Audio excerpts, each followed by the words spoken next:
capítulo 29. Estamos siguiendo como de puntillas los últimos meses de la vida en esta tierra de la hermana Josefina Serrano. Meses muy reveladores de un alma, me atrevo a decirlo, santa. Claro, no lo digo como de una forma oficial, obviamente, pero de un alma totalmente entregada a Dios, aun sintiéndose ya impotente en lo humano. De hecho, ella estaba siendo alimentada únicamente por suero y ella conocía su estado terminal. Pero veremos que esto no van a ser desde ahora capítulos, diríamos, pesimistas, sino todo lo contrario, en un alma que está llena de Dios.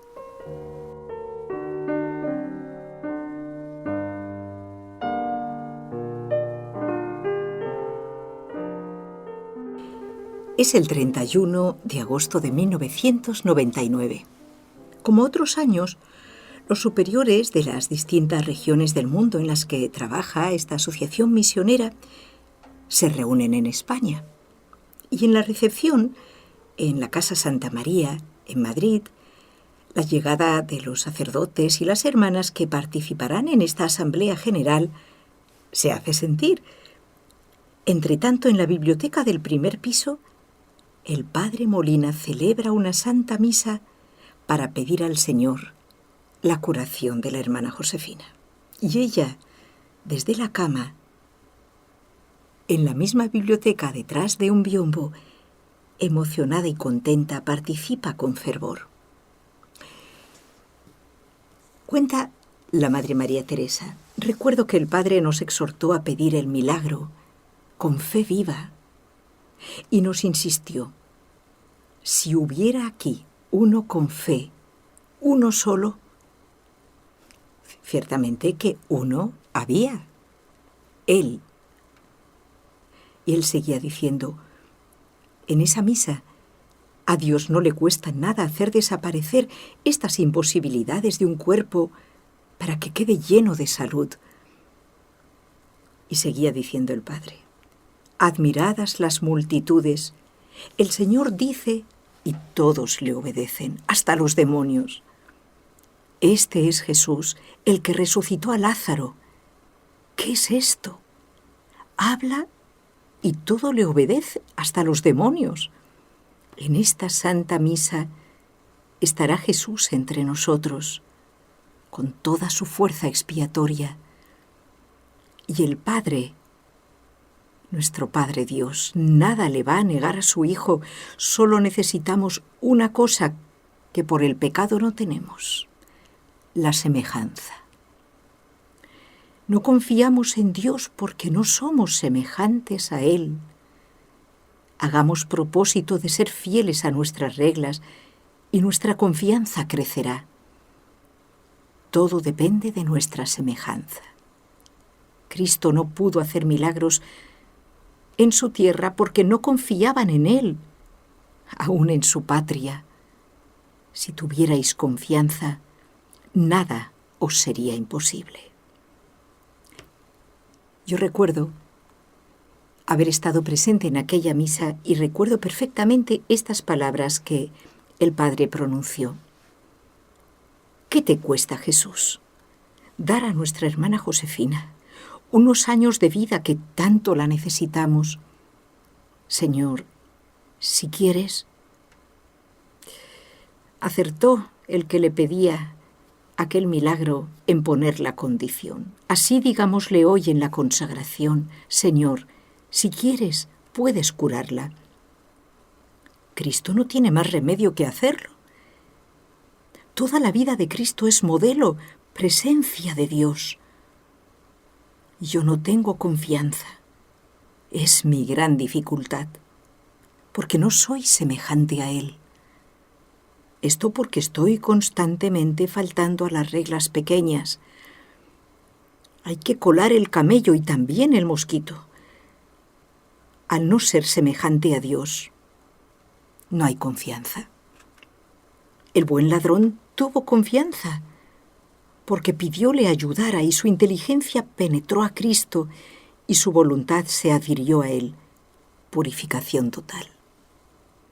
Dijo: Señor, acuérdate de mí. Y quedó purificado. Esto no lo hace más que la profundización del entendimiento y adhesión de la voluntad. Purificación. Entonces todo desaparece. Esto lo hace la purificación. Y el Señor le dice: hoy estarás conmigo en el cielo. Tengamos esta confianza, que esta Santa Misa valga para purificarnos, y en esa medida tendrá efecto nuestra petición.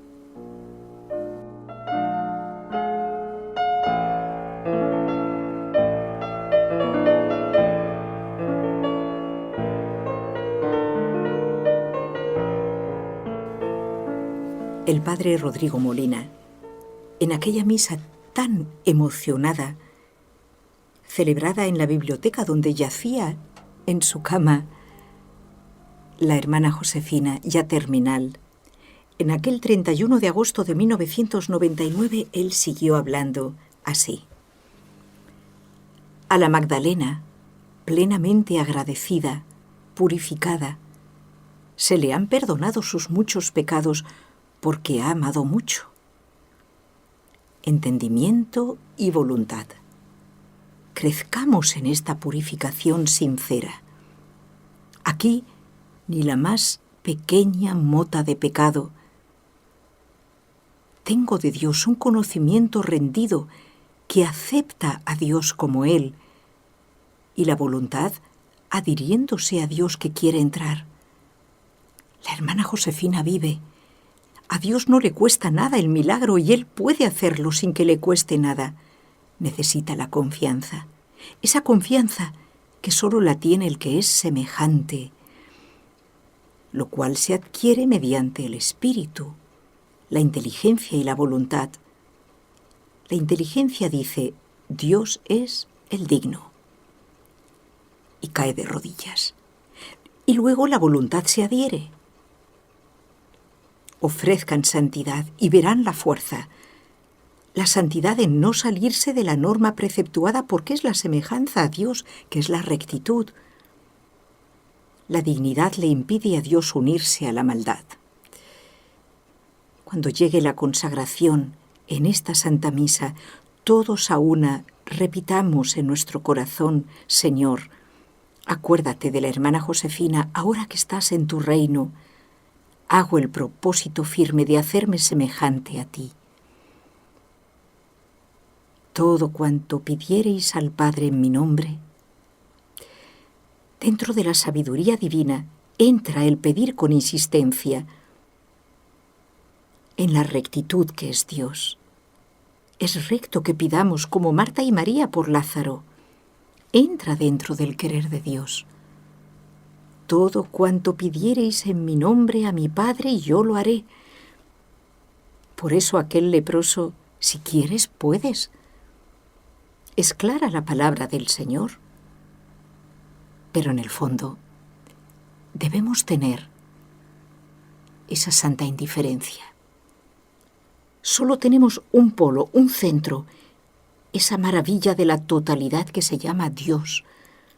Y para esa totalidad puede ser que Dios nos pida la muerte de la hermana, pero como no lo sabemos, quiere que pidamos. Una vez que pedimos intensamente que en el fondo de nuestra alma haya la confianza del santo Job. Él me lo dio, Él me lo quitó. Él nos la quita, pero quiere que pidamos. Por eso vamos a seguir pidiendo con este fondo de conformidad que no es indiferencia mala, sino el marco auténtico de toda petición. Siempre pedir y nunca desanimarse en el pedir.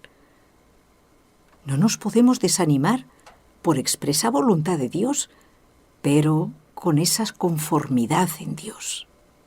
Ale, todos a cumplir la regla, lo primero, para ser semejantes, fieles a Dios.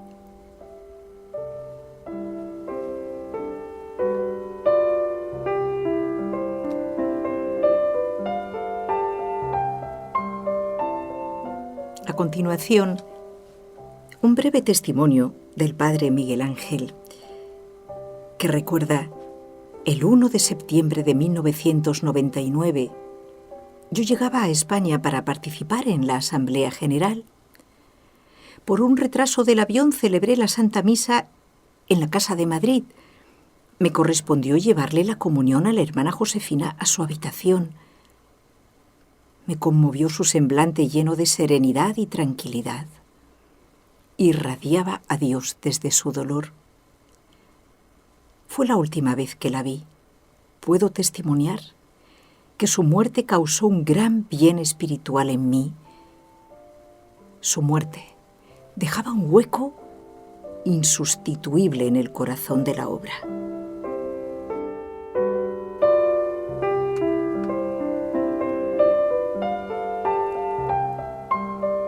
Una cruz sencilla, pintada con lápiz rojo, señalaba en el calendario el último día de la asamblea.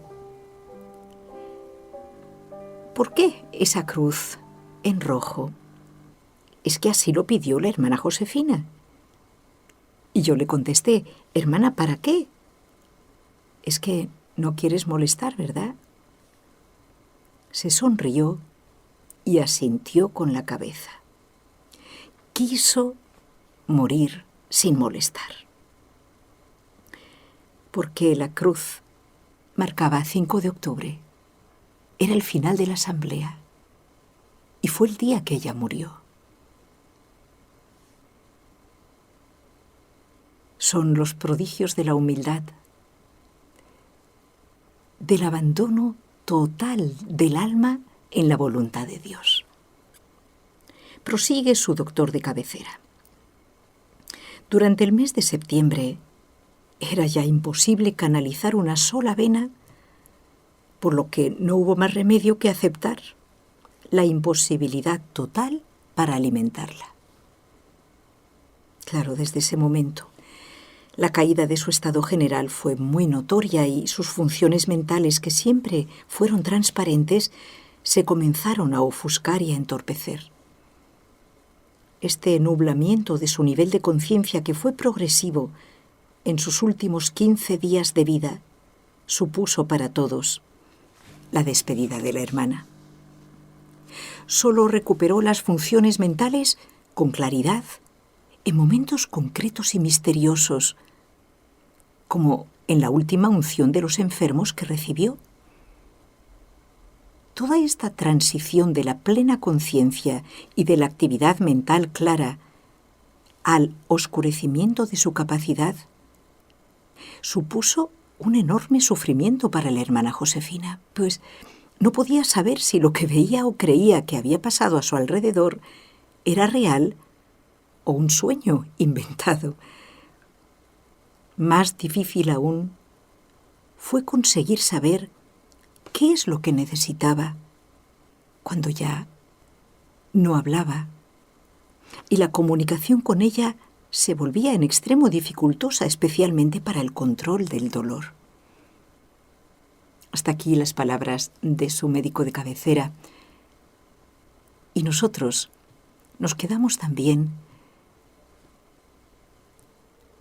diría, contemplando la escena, porque hay momentos en que la ciencia humana ya no puede hacer nada.